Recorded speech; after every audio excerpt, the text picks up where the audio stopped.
I think it's fine. Perfect. Perfect. Hi, everyone. My name is Meg Horn. Thanks for coming. I'm so thrilled that we have you today, Sarah. And I absolutely love the title of your presentation. And was it a play on LBJ and his Medicare starts tomorrow, Medicare starts now? Like what's going on? No, I am in the DC area, so you never know like what comes in the ethos around here. But yes. So let me tell you guys a little bit about Sarah. She is the clinical director of Help in the Home. And in addition to her clinical leadership, she's a systems change strategist whose career has focused on expanding access to care and strengthening community integrated mental health services. She has led major implementations of stepped care approaches across diverse communities, translating complex systems into practical, compassionate models that improve access, reduce barriers, and support sustainable community-based care. Her work spans service redesign, training and capacity building, program strategy, cross-sector partnerships, and she has really deep experience in clinical practice, program leadership, and teaching. So Sarah brings this rare blend of frontline insight and systems level vision. So I'm super excited for you to be here, Sarah. So with that, the floor is yours. Thank you. It's always a little awkward to hear about your career from somebody else, but yes, all those things are true, it turns out. But I spend the majority of my time thinking about clinical work primarily and supervising clinicians and partnering with Rayetta and Stacy at Help in the Home. So we'll talk a little bit more about that. But thank you so much, Meg, for the introduction. And again, I'm Sarah Harte, and I'm based in Northern Virginia, so just right outside of Washington, D.C., until January when I moved to Kylie's neighborhood and be in Connecticut. But thankfully, COVID has allowed for us to be able to do things like this in the mental health field and come together virtually and also be able to continue to work together virtually. So location is a little less important these days, which is really cool. So there are only a few of us here, which we were anticipating and hoping that this could be kind of a conversational time together. And so you're welcome as I'm presenting. I have some slides to just keep myself organized mostly, but I absolutely am happy for people to interrupt me, ask a question, just take yourself off mute or raise your hand if you want to say something. And then, of course, the chat is there. If you have any thoughts that you want to just share in chat, we'll weave in some dialogue throughout. And then, of course, if we want to have some question and answer at the end, we can do that. But we also don't have to wait till the end. So in the meantime, I will share my screen and get us started. Let's see. I'm actually going to try and take this over here. Can you see that slide deck? No, for some reason. Oh, please grant browser access to screen recording. Great. Should have practiced this before. Let's see.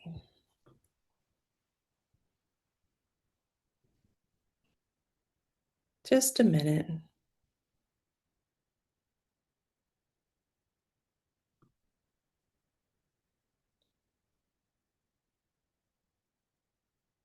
For some reason, my browser isn't like prompting me, so I have to go find where it So you want is. me to share I was it? just going to say, do you have it open, Stacy?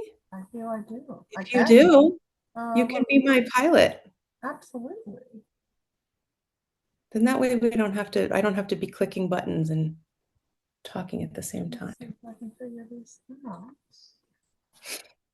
We were just enjoying ourselves chatting for the first few minutes before this meeting started. We could have done a tech check, but you know, details.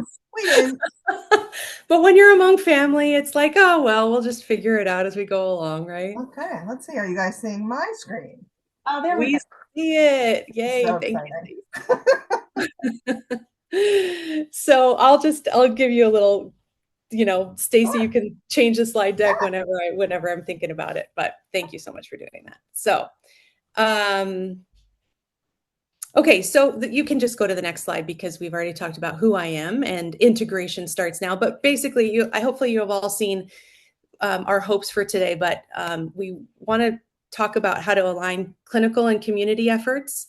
We want to talk about treatment plans because that's always a reality, and really making community goals actionable across every level of care. So as Meg was saying, I'm really kind of a systems thinker and a clinical thinker. And so I like to think about things not just in what's happening under my purview, but what's happening across the whole continuum of care. So this is a real strong interest of mine. And, spoiler alert, we think that community integration can happen across every single level of care. So that's what we're going to be talking a lot about today. So you can go ahead, Stacy. I think because you're here, I'm going to be doing a little bit of preaching to the choir, and I think that's okay. And if you're new to the community integration approach or the community integration world, welcome. We're really happy to have you be part of our community. But I'll talk a little bit about what kind of traditionally happened. So, over many years, and certainly I've been a social worker for 20 something years, and all those years, even till today, a lot of people think that community integration starts when you're stable. Like, okay, now you have done maybe you've taken your medication compliant, your symptoms are reducing, maybe you're in outpatient care, maybe you're in the lowest level of care that you've been in over kind of a step step down process of going through lots of different types of care. So now you're ready for now you're ready for community integration. What we actually think at Help in the Home and Help in the Home Clinical Services, and I think a lot of you all probably think and understand, is that actually connection can start at any point in the continuum of care, and that it should start at the beginning of any type of care along the continuum. So that community engagement is really a core component from day one, and thinking about community engagement through goals and thinking from a kind of a community-driven recovery lens from the very beginning of anybody's course of treatment under whatever your purview might be at a certain level of care. So, of course, people say, well, how does that work? Hospitals, really, people who have a lot of symptoms, a lot of people who are really struggling, safety, all those types of things. So we'll talk about some of the practical pieces around that. But what my main goal for today is to just have any of you and your colleagues, as you talk to them about these kind of topics, just push at the edges a little bit about what you think might be possible when it comes to client and community integration, because that's what we want to do, is we want to kind of check ourselves and say, is it true that we can't really do community integration yet, or what are we really waiting for? And so that's really my challenge for y'all today. You can go ahead, Stacy. Okay, so the good news is that the CIPA website has a beautiful definition of what do we mean when we say community integration. So nice work to those of you who have worked on the CIPA bylaws. But community integration means helping people develop the skills and resources they need to establish physical, psychological, and social connections within their community. And the process enhances their independence, their social inclusion, and their overall quality of life. Isn't that what we want for our clients? So at the end of the day, that definition is kind of the definition, I think, of well-being in a general sense. So well-being and community integration, if I haven't convinced you already, I think go hand in hand. So I was also looking at the CIPA website and thinking, okay, some of the links for references are from 1973 and 1980. So community integration from this paper that was written by Marks, Test, and Stein in 1973. Before I was born in 1977. So, my whole lifetime ago, plus some, was when the first program for assertive community treatment was launched. So that's been around for a really long time. And then 1980, when I was in kindergarten, and remember, I've been a social worker for 20 something years. I'm not a kid anymore. So this is a long time ago, all of a sudden. 1980 feels like kind of recently, but it's not. this person, well, Stein and Test, again, the same authors from before, said in a paper that was called extra-hospitalization or something. It was kind of a weird old term that talked about emphasizing community integration reduces psychiatric rehospitalization rates by up to 70%. That's huge. And that was in 1980. So you can go to the next slide, Stacy. And I was just struck. I thought, like, okay, 1973, 1980, why are we even talking about this at this moment in time? Like, why does CIPA have to exist? Because if this was the norm, there might not be a CIPA, or there might not be talks like this, because everybody would be just doing this already. So I just thought, what do y'all think? Why have we lived a whole Sarah Harte lifetime with evidence like this? And it's not a mainstream necessarily. Why is it not the norm? So I thought maybe we could do some chats or just say it, because we're just a small group. But any ideas? Oh, insurance. Oh, Rayetta, you're going to get me on a whole side tangent here if we're not careful, because I can go on and on about insurance. But yes. So less cost effective, putting one clinician in front of 10 clients in a group is going to financially make better sense. So there might be some cost pieces, right? I think, and I think that's true. I think that's a barrier. Agree.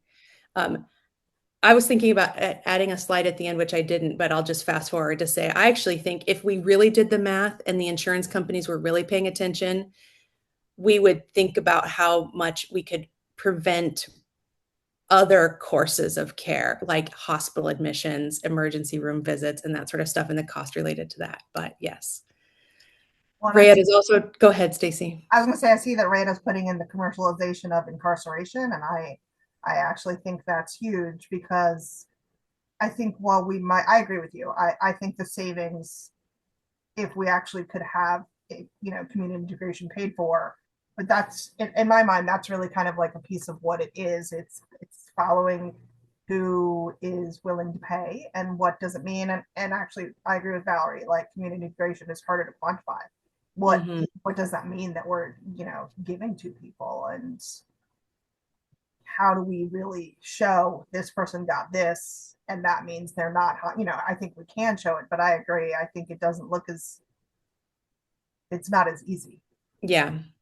And that the evidence base hasn't really been focused on gathering data around this. We think about the, okay, 70%.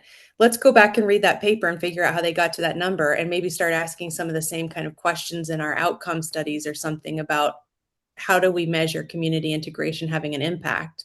But I imagine, because insurance is not paying for this, because this is not the norm in the system, people aren't really actually thinking very complexly about how to measure. It's kind of more like, yeah, we went on field trips and that was nice, we had fun.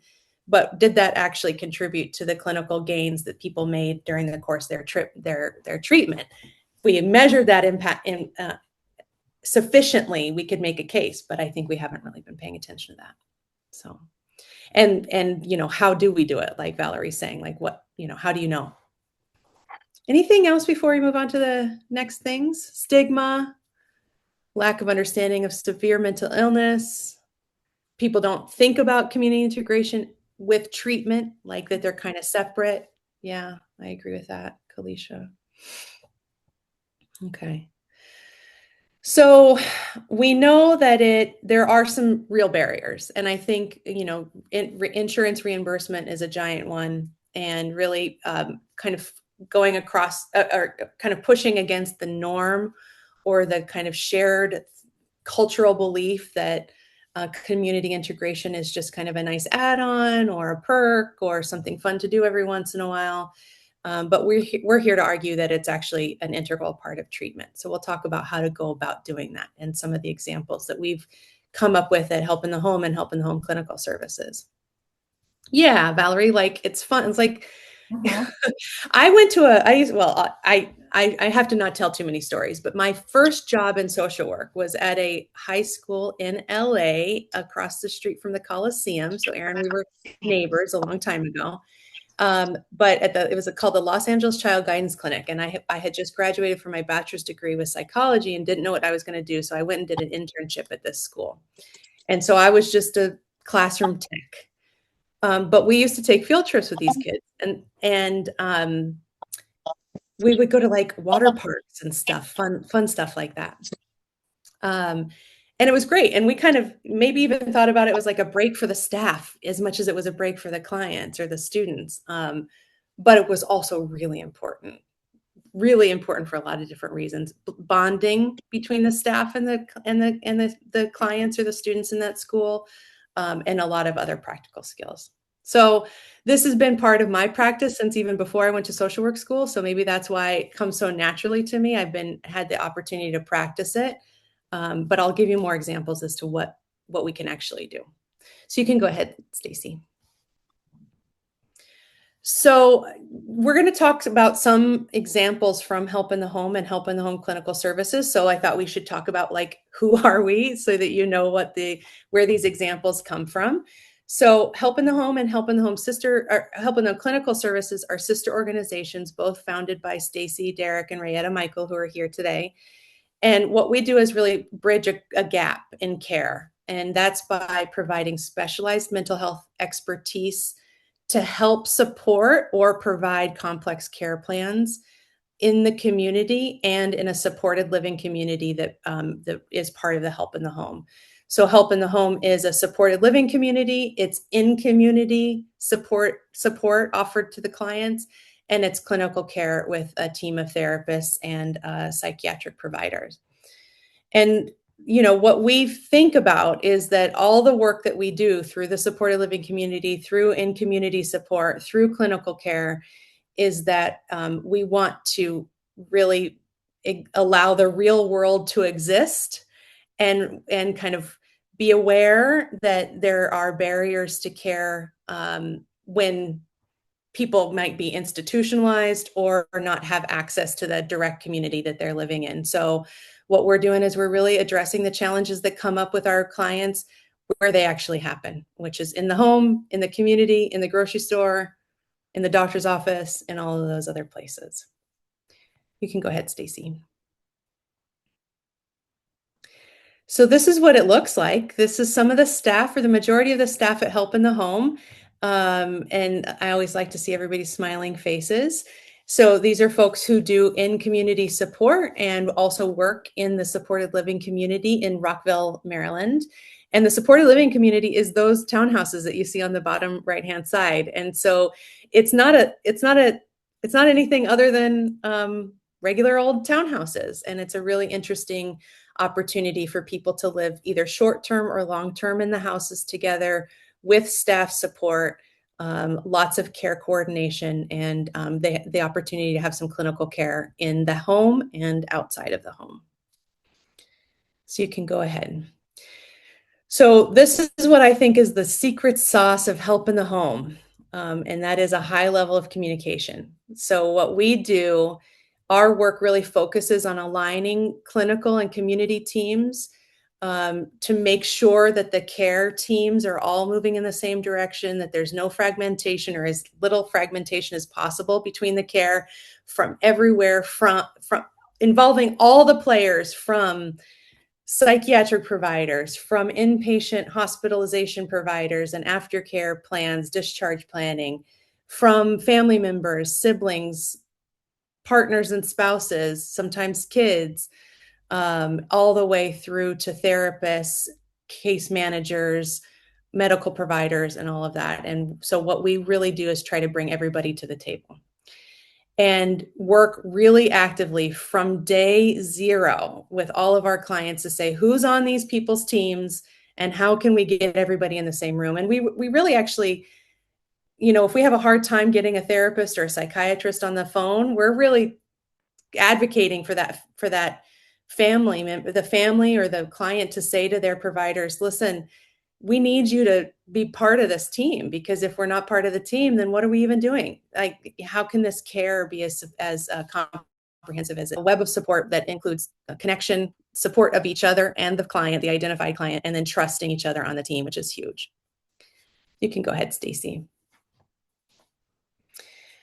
So how do we do that? Sometimes people will think like, okay, well, I didn't mention that the majority of the people that we work with, our clients who live in the supported living community or have clinical or care coordination with us, experience severe mental illness. And so these people are people who have maybe thought disorders, severe mental health conditions like bipolar disorder, depression, long histories of suicidal ideations, or other kinds of things like that, who have often been in and out of residential or hospital care throughout their life. So this is not just, easygoing, like not feeling well kind of situations. These are really complex situations. And even with that, it's all about community integration. But of course, we want to make sure that everybody's safe while doing this. So one of the steps that we have integrated into our process of both Help in the Home in community support and therapy is to do a client home safety assessment. So of course, when we're working with people in the supported living community, we already know that place is safe because we've got staff there and we can oversee that that environment. But we do in-home support. We go to people's houses and we do therapy there. We can even have our psychiatric provider go to their homes. We can have our care coordinators go to homes. And so we do start with a home safety assessment. And that's the first step, just to go and visit for the first time and just observe the environment to make sure that the environment is safe and appropriate for the type of services that we're going to be providing, safe for the person who's living there, safe for the people who are visiting, and appropriate for whatever level of service, whether that's care coordination or therapy. And you can go to the next slide. These are the things that we look at. We look at environmental. We want to make sure that there's, the environment is more or less clean. We know that people who suffer with severe mental illness can suffer from symptoms that cause them to not be able to keep their home clean. So we might need to address that. We do help with people who have problems with kind of cleanliness, activities of daily living and that sort of thing. So that's not a rule out, but we want to just be aware of it and make sure that it's appropriate for our staff to go in. Of course, we're always looking for immediate risk. If there's weapons, a lot of substance use or other volatile individuals in the home, that's a rule out. And then, of course, the staff need to feel that the environment is safe for them. And if it's not, what we do is we get creative. We say, okay, well, where else could we go? Where could we meet this client? Where else could we provide these services? Maybe at the supported living community, because if somebody's unsafe, maybe they need to get safe in the supported living community. Or maybe in other areas of the community where it would just be more appropriate to be able to serve to serve the clients.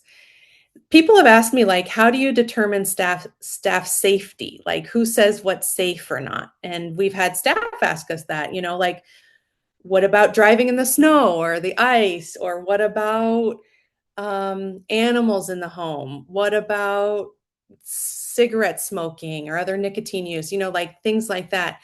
And really where we say safety is the clinician gets to say what's safe for them. And so if they aren't comfortable going into a home with cats or dogs or lizards or snakes or whatever else, they get to say that. And then that might mean we say, okay, well, maybe some other clinician might be comfortable or doesn't have an allergy or something. Or we say, let's get creative and figure out where else we can do that. Or if there's something the clinician says, well, the parking isn't safe around there and I think my car is going to get broken into or something like that. Let's think about it. Let's get creative. Let's figure out what we can do. So we have a very, what I would say, kind of staff-oriented definition of safety that they get to say it. And then come to us and say like, and then we talk about what we're going to do about it. You can go to the next slide, Stacy. So that's a little bit about what we do at Help in the Home, which is, like I said, kind of in community care coordination, therapy, psychiatric services. So I think we would be, outpatient care would be what we would be defined as. But I also want to argue, as I was saying at the beginning, that community integration can happen at every level of care. So I know there are a lot of words on this slide and a lot of purple. Of course, our colors are purple. So we just, we can't help ourselves. We just purple everywhere. But, but I listed what I think are kind of the 5 big buckets of the continuum of care. Of course, there are other levels of care that exist that I might not have put in between, but, kind of thinking about from the top right, the crisis stabilization, maybe that's hospital, emergency departments, hospital or other crisis oriented care, like crisis teams that can go out into the community, respite care, something like that. Then inpatient treatment, then IOP, partial hospitalization, so intensive outpatient or partial hospitalization, then psychotherapy or outpatient psychotherapy, and then specialized community support, which is not necessarily with licensed therapists, but with people who are kind of helping with enact the treatment plan in the community. And the print might be a little bit small there, but I just did a little bit of brainstorming of what could community integration look like at each one of these levels of care. So, a lot of people say, come on, Sarah, like community integration at an emergency department, like, let's get real. Okay. I will, obviously, if somebody's going to be in a hospital for 12 hours, 18 hours, 32 hours, and of course the hospital has got lots of regulations and accreditations and insurance that's paying for things and all that sort of stuff. So there are going to be a lot of limitations around the what can happen at crisis stabilization places. But let's think about it. Maybe it's about opportunities to bring in community partners. If somebody's there for 32 hours, 72 hours, 3 days, what else do they get other than just seeing hospital staff? Maybe there's, an increased focus on family involvement. How does the family get to interact with their loved one when that person is in the crisis stabilization for those 72 hours? How do they connect with anybody else in the unit or with peer supports? Or is there an opportunity to bring in peer supporters, maybe people who have had the experience of being in an emergency department or a 72-hour hold before, and maybe have some access to having conversations with people? Imagine if there were peer supporters that could come in and somebody was in the hospital for 18 hours overnight, miserable. They'd only been poked and prodded by doctors and nurses. Sorry for doctors and nurses who might be in here, but we all know what happens in the emergency department. It's gross for the most part. Some are lovely. I was just in the emergency room with my mom a couple weeks ago. So actually it was kind of a lovely experience. People were it was a good one. But anyway, imagine if a peer supporter could go around to the different rooms and say, listen, I was where you were. Let's talk about it. I'll tell you my story. This is how I've recovered. That would be, I believe, a type of community integration that could be safe in something like a crisis stabilization. Inpatient treatment, things like field trips. We already talked about, go to the movie. Field trips are fun. It's a nice break for the staff and the clients, but it's also a nice time to just get outside of the inpatient unit. There are opportunities for internships or supported work exposure. Maybe depending on how long somebody is in the inpatient program, if it's a short 2 or 3 weeks, that's going to look different than if something's 90 days or 6 months or something like that. Certainly residential care, if somebody's there 12 months, 18 months, then we're really needing to think about community integration from the very beginning. What is this going to look like if this is somebody's life here for now? So supervised volunteering, community programs or visits, being able to get engaged with different things. I didn't write it here too, but like faith communities, how are people being able to engage in their faith communities while they're in treatment? And getting creative about how to connect with communities of faith or other important communities to people. Intensive outpatient and partial hospitalization. I actually think this is where a lot of community integration kind of starts.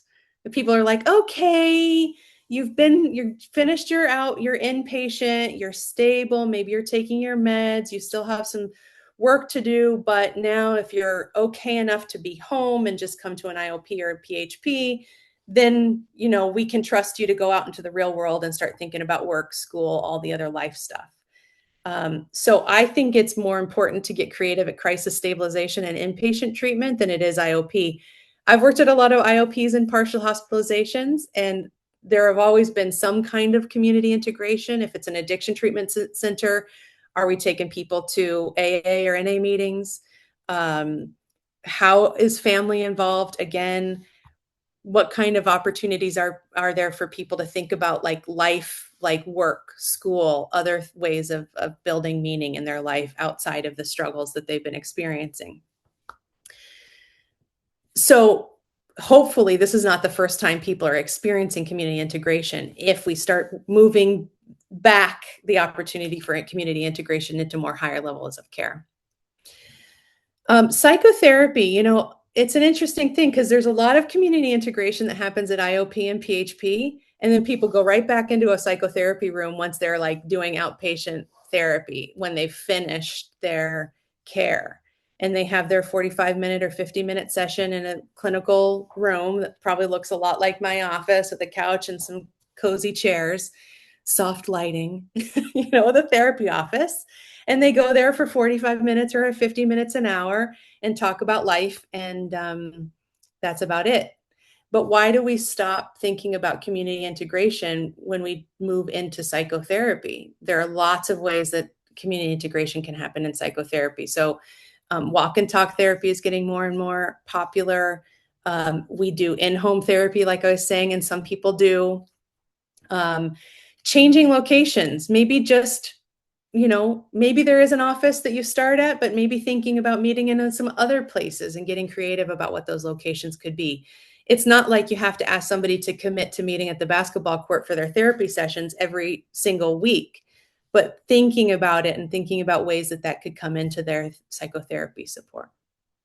And then finally, specialized community support. So medication management, things like visiting people's homes to help with pill boxes or making sure their medication compliance is happening, support with activities of daily living, doing fun stuff, and then family support. And what I said here is family support and training, which can also happen in all this whole circle, which is helping the family build the skills they might need to continue to help the client integrate into the community, but also for them to build the skills of how to be a family member in this circumstance with somebody with severe mental illness or other kinds of struggles that are needing these kind of treatment experiences.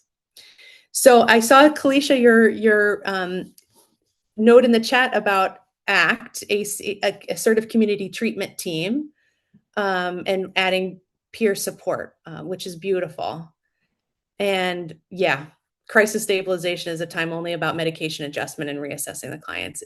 It's an overly simplistic way, you know, kind of like reductionist, like you're sick, you need medicine. We can't trust you to live your life.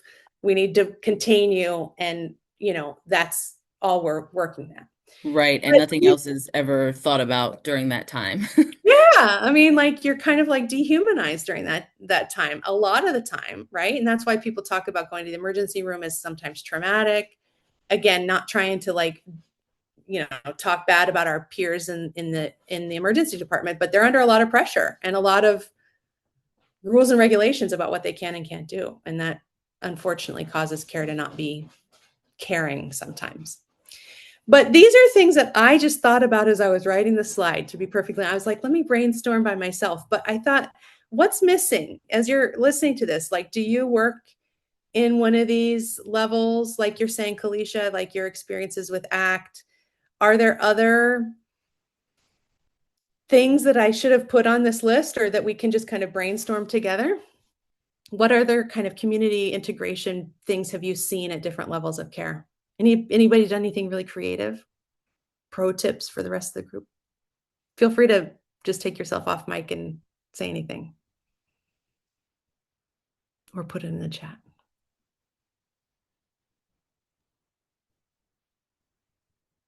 I mean, I know that you have psychotherapy here, but just interesting in the ways in which location can be an avenue for rapport building. One of our psychiatrists does all of his sessions with a client at a different gallery in Los Angeles every week. And that's where the client experiences quite a bit of psychosis. And as they walk around, they're able to do a lot of processing through the art without even directly talking about the psychosis. And it's a way that's established, you know, rapport to then the end of them actually being able to talk more about symptoms, which has been 1,000%. so I think it can be very important to the relationship building component. And how interesting is it to be able to elicit those kind of reactions? You know, we all know art therapy in one way is a type of community integration because you're doing something. But I love the idea of going to galleries and getting that different stimuli and kind of thinking about what does that bring up for the client and how do they respond? That's beautiful. Music, another one. But you know, just being able to witness that. And I was telling you stories about when I worked in that in the Los Angeles community child guidance clinic in the 90s. But one of my social work internships, I went to NYU in New York City, and my first social work internship was all home visits with what they called a NORC program, NORC, naturally occurring retirement communities, which is just places in urban centers, but in other places that people just aged in place. And so a whole community got old together. So for instance, this one that I worked in was the Lower East Side of New York City. And there were all these kind of housing projects that were built in the 60s, and people moved in and never left. And by the time I was in social work school 40 years later, they were elderly and now needing a lot of support in their apartments because they maybe had mobility problems, memory problems, isolation, that sort of stuff. And so I was an early participant in this kind of thing. And I think what it did was it helped me kind of be brave from the very early days of my career to do creative stuff and like be willing to be out there in the world. I hope people have that opportunity in their careers, because what happened when I learned about when I walked into somebody's apartment on the Lower East Side of New York City that they'd been living in for 45 years or 50 years at that time, and witnessing how they've set it up, how they cared for their space, how it was, you know, like beautifully theirs, but also maybe a hot mess. That gave me a lot of information about their culture, what was important to them, but also what they were struggling with. So that's really, really interesting information. Occupational therapy, Kylie, that's really great. I love occupational therapists because they do a lot of like real world life. Peer recovery meetings like 12 steps, SMART, Refuge, Dharma, NAMI, love it. Start during inpatient, 1,000%. And vocational supports and volunteer. I think that's great too. And incorporating wellness, like moving your body, you know, like a yoga class. Trauma-informed yoga is becoming more and more available for people. You know, how do we move our bodies in a way that feels good to us instead of feels punishing or intimidating? Love that. And then policy. Yeah. I think, you know, I'm also a little bit of a rule breaker. So don't tell my bosses, Stacy and Rayetta, who are in this space with me, but they probably already know it about me. But I kind of like, okay, you're going to write a policy that's going to paint me into a box. Guess what? I'm going to find my way outside of that box. And to do it within a team environment where there's some safety, of course. But I kind of take that as a challenge, Kalisha. I think you might do too. Yeah, playing basketball, join the gym. There's so many ways. And I think that's what's really important as we're talking about this. So Stacy, go on to the next slide. And I think this is what I wanted to kind of drive home as we were brainstorming. One, brainstorming with each other can kind of spark creative ideas within each other. Like I've literally never thought about going to an art gallery. So now okay, challenge accepted.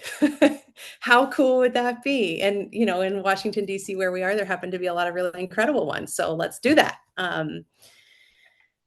So creativity. How do we help each other unlock that creativity? How do we kind of connect with each other and say, okay, the rules and regulations require us to do these things. Is there anything else we can do? Let's look around. Let's zoom out. Let's get creative. Let's just think within the limitations that we have, what else can we do here? And that also pulls on flexibility. and flexibility comes naturally to people differently. So some people are not rule breakers like I am. They want to follow the rules, and that's really important. But thinking about how you can challenge yourself or push yourself to be flexible while also within the bounds of your role. And then, of course, trust. But trust, I think trusting yourself, trusting that you have the skills to manage whatever might come up. That psychiatrist in the art gallery believes that they can handle whatever this person says that is elicited by the art. But also trusting the clients, trusting the people that you're with, that they are able to live out in the world. And that actually kind of acknowledging that they were out in the world before they were in your program. And maybe that was not always the healthiest version of them, but what parts of them are still there that were out in the world and maybe they miss. I used to work with college students a lot, and what college students missed was their family pets. And so they were just desperate. Their family dog was home and they just missed they'd call home. They'd be like, just put the dog on the FaceTime. So was that a thing for our clients? Do they have a family member that's a furry family member? Those of you who know me know that I'm obsessed with my dog. She's a diva, but I'm obsessed with her. So, just trusting that there is a life before, and maybe we can bring that back earlier than we think. Go ahead, Stacy. Okay. So, and teamwork. You can't do this alone. So that maybe that psychiatric provider goes to the museums alone or the art galleries alone, but there really often needs to be a whole treatment team around thinking about medication management, thinking about other kinds of supports, activities of daily living, the psychotherapy pieces, occupational therapy, all of that sort of stuff. And the more the team works together, the better it's going to be. You can go to the next slide. I heard the 90s stuff is back in like it's back now. So, because my 13-year-old niece is obsessed with 90s things, which is really fun for me because I'm a 90s kid. So there goes the Saved by the Bell. Okay, treatment plans. And we'll just go through some practical stuff. So I just like to flip the script in treatment plans and say, it doesn't have to be all about symptom reduction. We want to measure symptom reduction. But we were talking about evaluation and outcome measurement at the very beginning. What if we measured life participation? What if we looked at it from a strengths-based perspective and said, let's look for indicators of life participation at least as much as we look for indicators of symptom reduction. Goals can need to be written in specific and meaningful activities. So like really literally saying and agreeing with the client what they think is possible, like attending a gardening club twice a month. And that's those SMART goals that we already, many of us know about.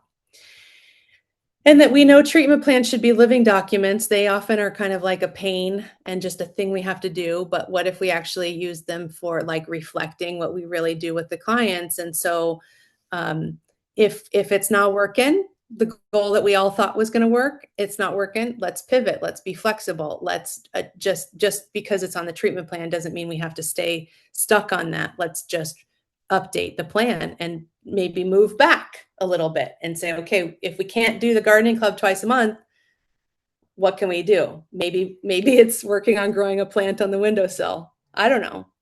In preparation for going to gardening club. And then tracking engagement as a primary clinical outcome, not tracking engagement as like, yep, we went on field trips and that was nice. But that the interactions that happen during those field trips are actual clinical outcomes. And you can go ahead, Stacy.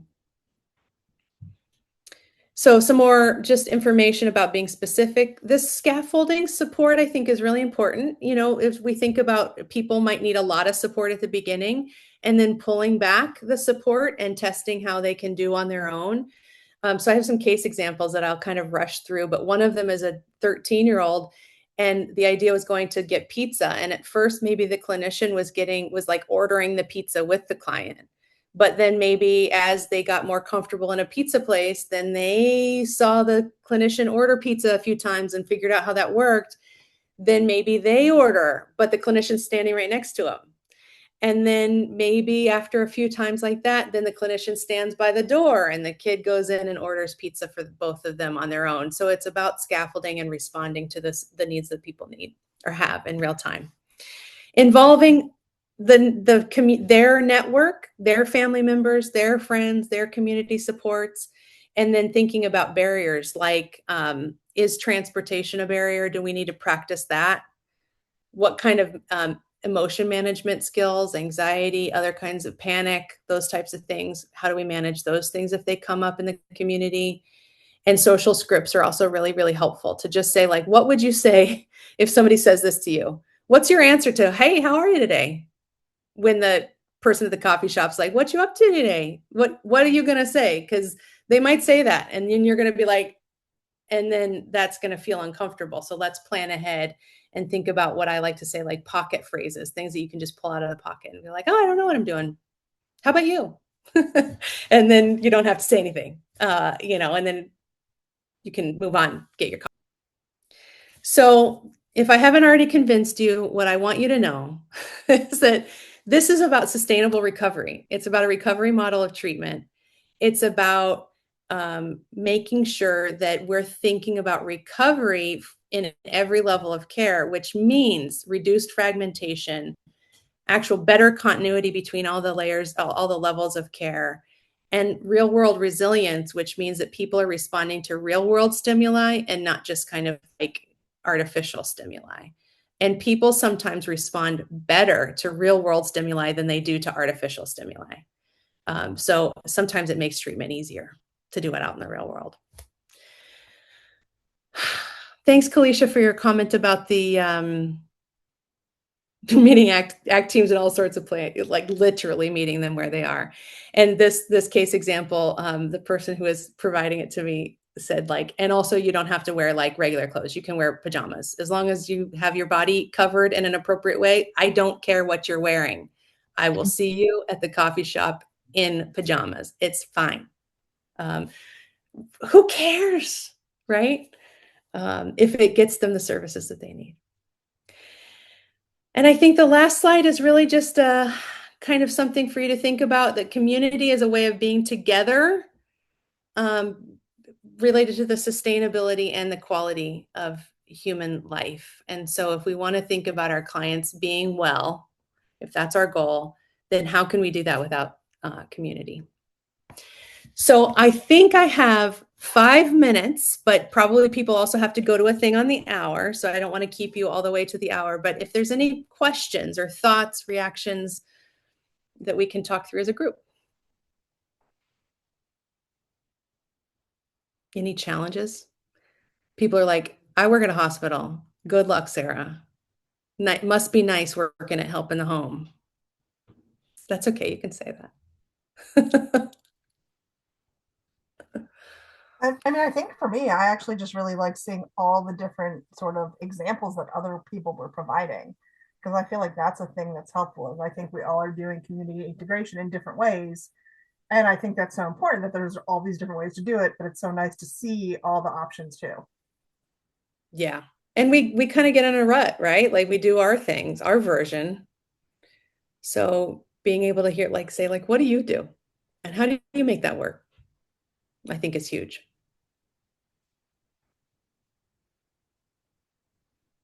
Any other last minute questions or thoughts that people want to share?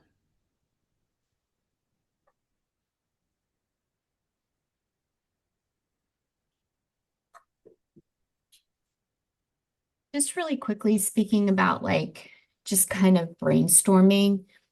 What do people so I do work in an ACT program.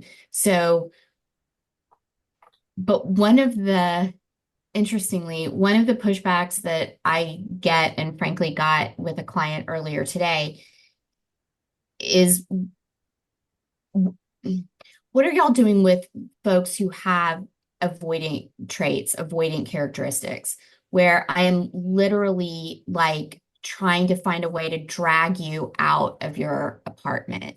Like, and sometimes it feels like no matter what I suggest, it's no, I don't want to do that.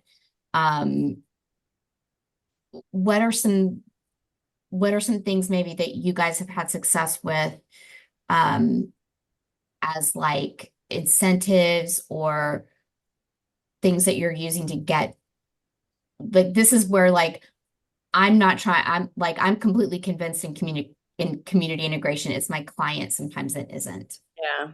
Yeah. And that avoidance, the avoidant pieces, whether it be personality disorders or other kinds of attachment issues or other things like trauma histories and things that cause people to avoid, are really tough. So I think one of the things that I'll just say is patience. And it can be kind of like a power struggle, like, come on, like, what if we try this? What if we try? And sometimes just not doing that can kind of cause them to then fill in the gap.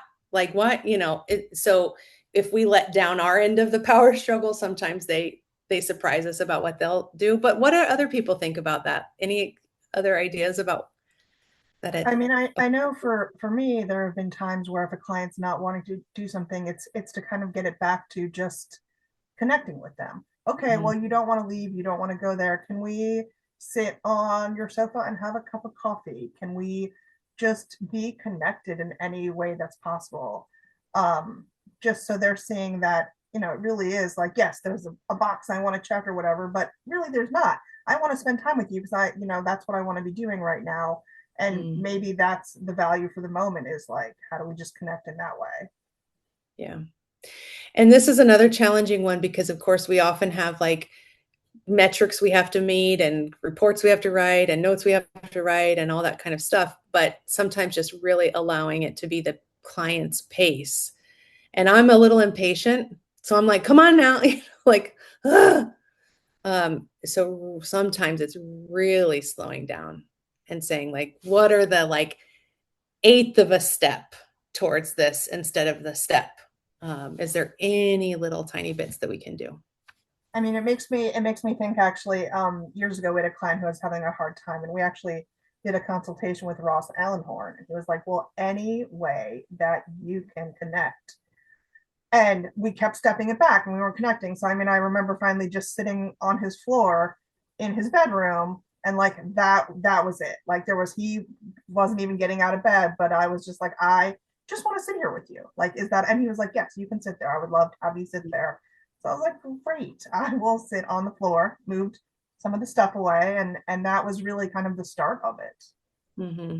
It reminds me of a client I worked with many years ago who what was in a school based. So they would come to the office and they just slept. And the rules were you weren't supposed to sleep. But guess what? The student needed to sleep. And after 6, 8, 10 weeks of sleeping, they started talking. Mhm. So sometimes you have to kind of justify why that sleep is the clinical intervention right then and there. Well, I know we're at time, so I just really appreciate the opportunity to come together with you all. And thank you so much for your attention and interest. And I hope to see you again soon. Meg or Stacy, do you have any closing words for us? No, just thank you. This was amazing. Thank you, Sarah. Great. Thank you. Thank Yeah. you. Thank you, Sarah. Great to see everybody. Thank Thank you. Bye. Bye. Bye-bye.